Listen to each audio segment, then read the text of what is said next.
back to my channel. For today's video ay magluluto tayo ng ampalaya. Yes, magluluto tayo ng ampalaya with hipon, with shrimp. Na-try nyo na bang magluto ng ampalaya with shrimp? So then, ating hihiwain lang to. Hihiwain.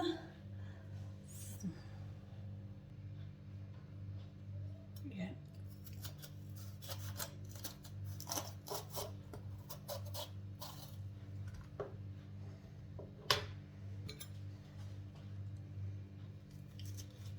Dito sa UAE, lahat halos ng mga gulay kung anong meron sa Pinas, meron na din dito. Pero itong ampalaya na to galing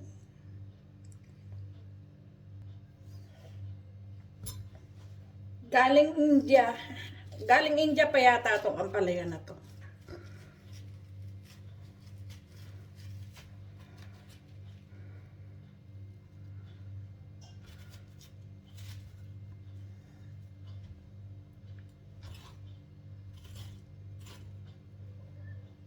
Sinong hindi kumakain ng ampalaya dyan? Dati hindi ako kumakain itong ampalaya.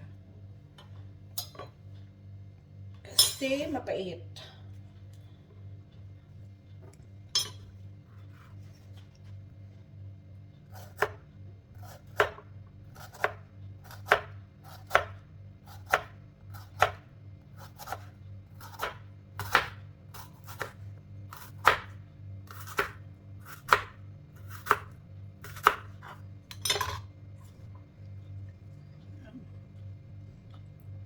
Ibababad natin to sa asin na may tubig na may asin.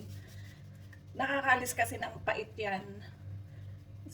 Siguro naman lahat gumagawa ng ganun, no? Ibinababad muna sa tubig na may asin.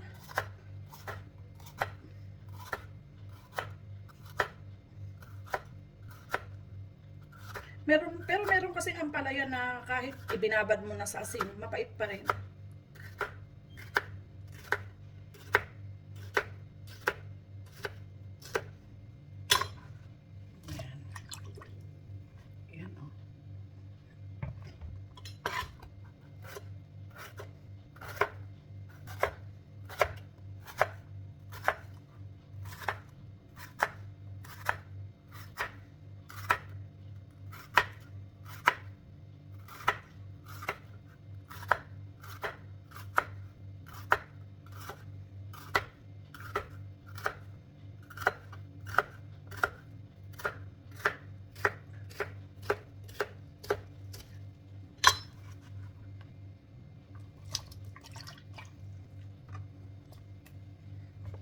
Ay, nanay.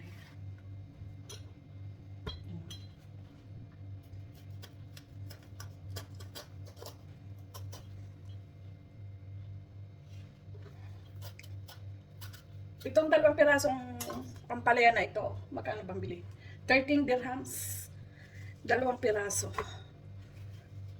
13, i-times nyo sa 15.50. Magkano yun? Siguro mga nasa 200 pesos ang dalawang piraso. Mahal ba yun?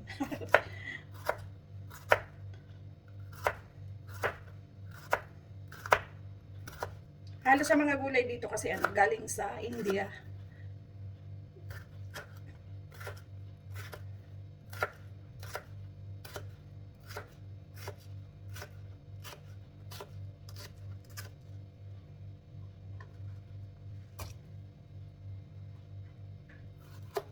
Sira na yung part na.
Yan. Tapos ko na siyang hiwain. Dagdagan natin ang asin. Hugasan naman yan bago lutuin. Hugasan ulit. So, yan.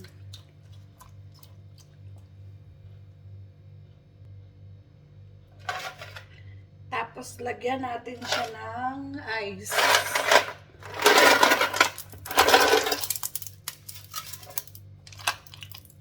Para maging ano siya. Mainit kasi ang tubig dito.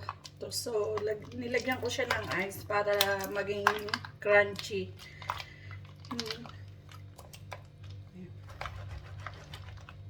Okay, set aside muna natin. Ibabad muna natin. At ihahanda ko na yung aking ingredients para sa pagluluto.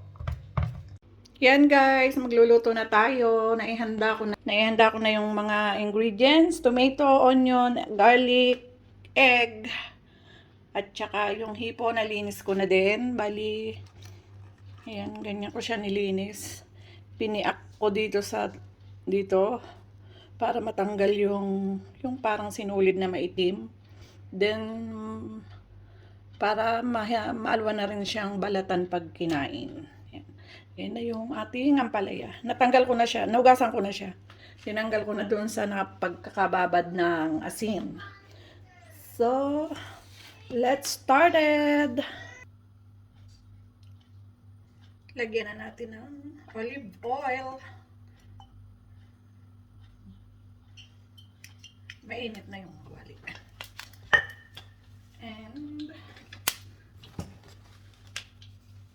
lagyan na natin yung sibuyas.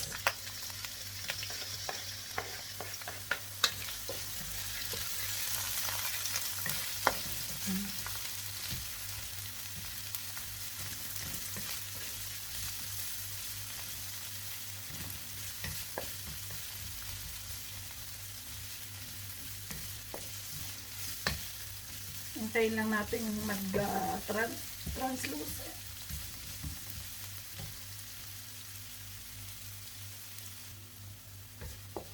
Hintayin lang natin mag-translucent yung onion.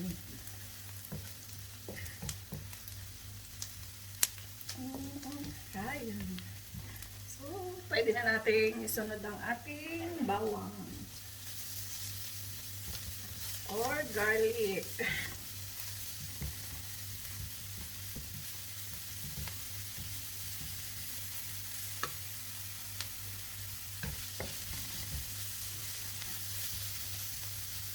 Pa-brownie natin yung bawang.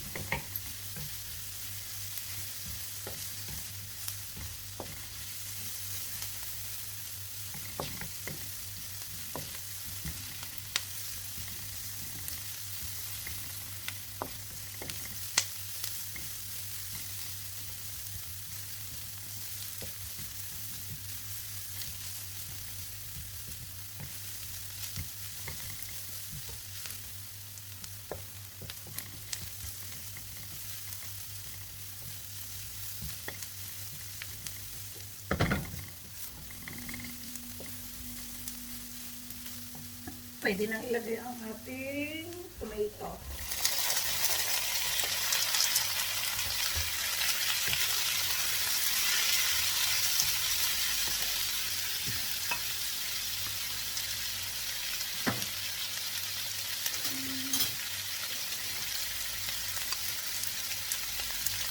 Lagyan natin ng magic sarap.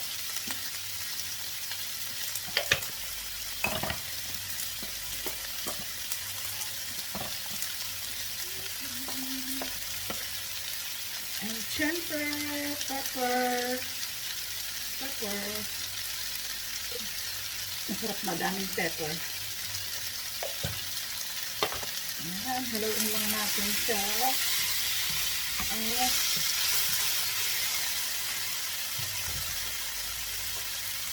Ilagyan natin ng asin.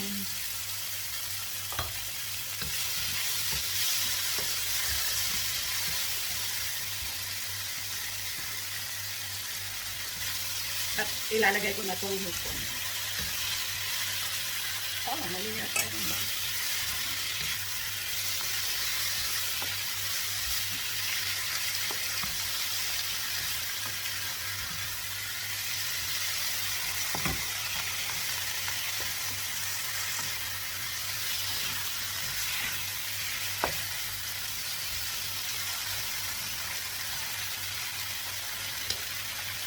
Lagyan natin ng konting tubig.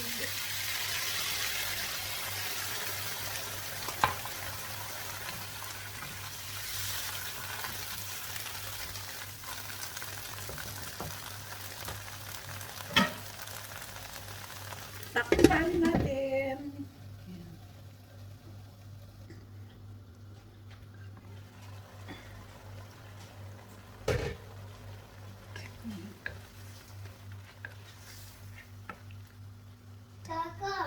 Ish.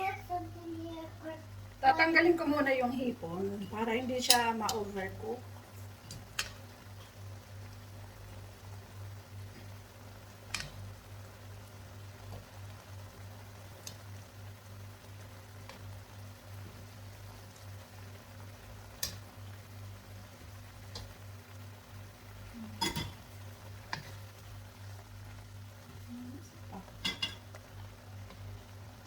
Hindi kasi masarap ang hipon pag na-overcook. Parang nagiging rubber band.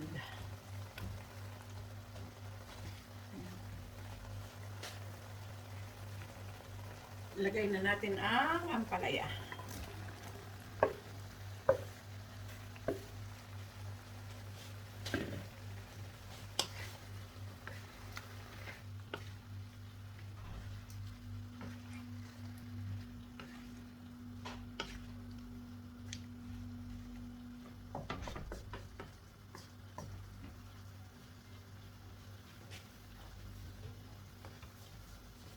Takpan ulit.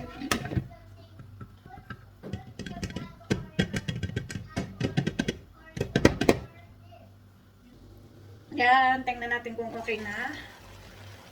Oh my God! Si Adam na naman nagsisisigaw na naman. Salobong. Ha? Salobong. Sabihin mo nga, hi guys! Hi guys.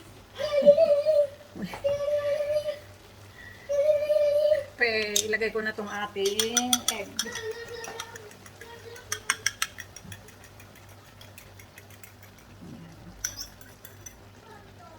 Mamaya natin siya haluin para medyo buo-buo yung itlog.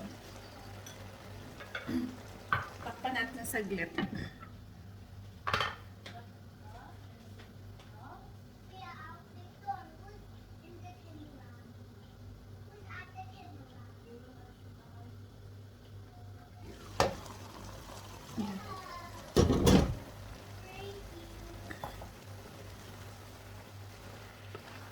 Ayun.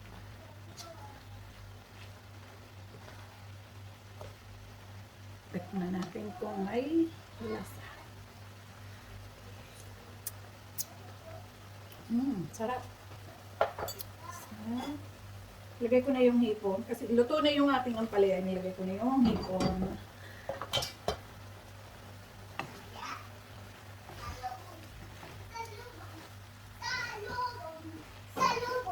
Salobong.